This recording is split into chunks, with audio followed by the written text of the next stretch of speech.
নদিয়া রানাঘাট লোকসভা কেন্দ্রে লোকসভা নির্বাচনে 24 ঘন্টা আগে বড়সড় চমক বিজেপির। তৃণমূল প্রার্থী মুকুটমণি অধিকারীর স্ত্রী বিজেপিতে যোগদান করলেন বিজেপি নেতা মিঠুন চক্রবর্তীর হাত ধরে।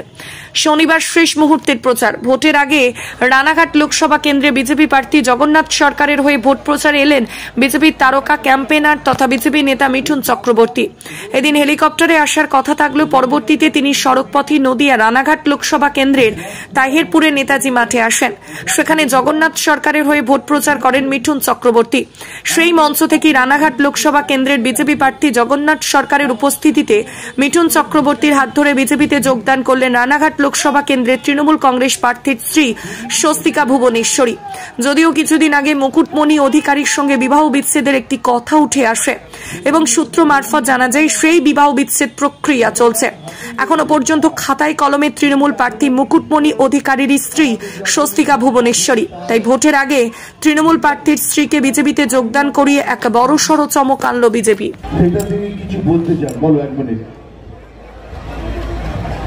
মুকুটমণি অধিকারীর লিগালি রেজিস্ট্রি করা ওয়াইফ আমি স্বস্তিকা ভুবনেশ্বরী।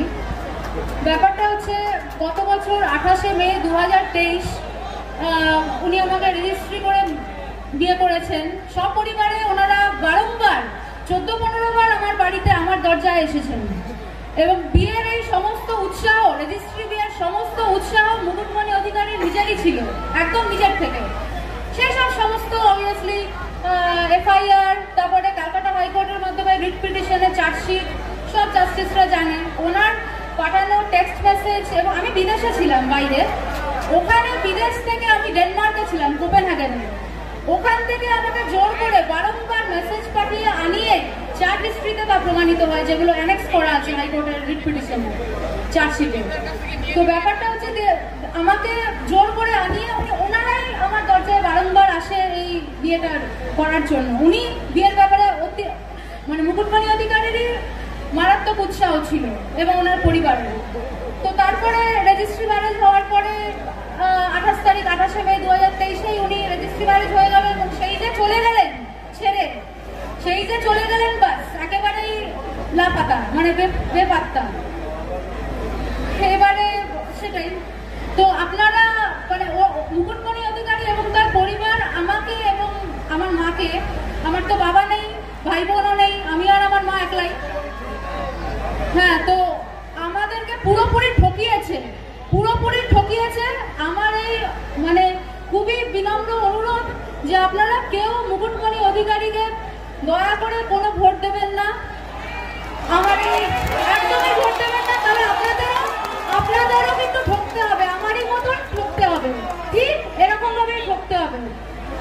আর আপনারা আমাদের এই জনদরদি, মানব দরদি আমার এই আঙ্কেল জগন্নাথ সরকার আঙ্কেল, এনাকে বিপুল ভোটে পদ্মফুল চিহ্নে ভোট দিয়ে আপনারা বিপুল ভোটে জয়যুক্ত করুন, বিপুল ব্যবধানে।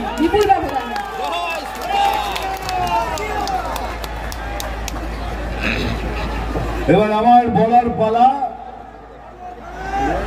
আমি কিন্তু বলবো না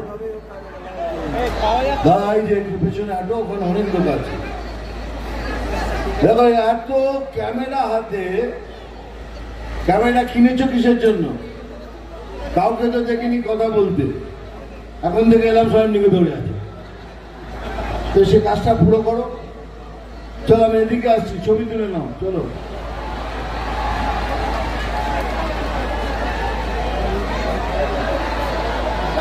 ছবি তোল হয়ে গেছে, তোমরা তোলো,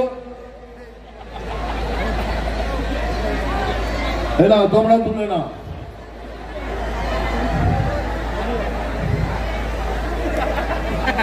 হয়ে গেছে তোমাদের?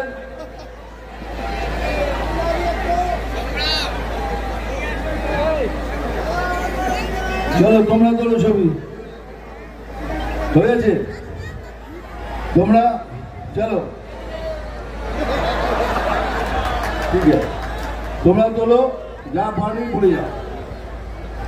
এই ঠিক যখনই আমি স্টেজে উঠবো, আমার কানের কাছে দিয়ে ফুসফুস করে বলবে, দাদা চশমাটা খোলো, কিন্তু আমি খুলব না। তার কারণ একটাই, এই যে মেয়ে দাঁড়িয়ে দেখেছে নিচে, এরম গোছা গোছা ফুল নিয়ে আমার চোখে মেরেছে, আমার চোখ ফুলে গেছে। আর এই জন্য আমি চশমাটা পরি, চশমা খুলবো না। আমি জানি ভাই আমার চোখটা খুব সুন্দর, আমি জানি আমার চোখ দেখার জন্য তো খুলে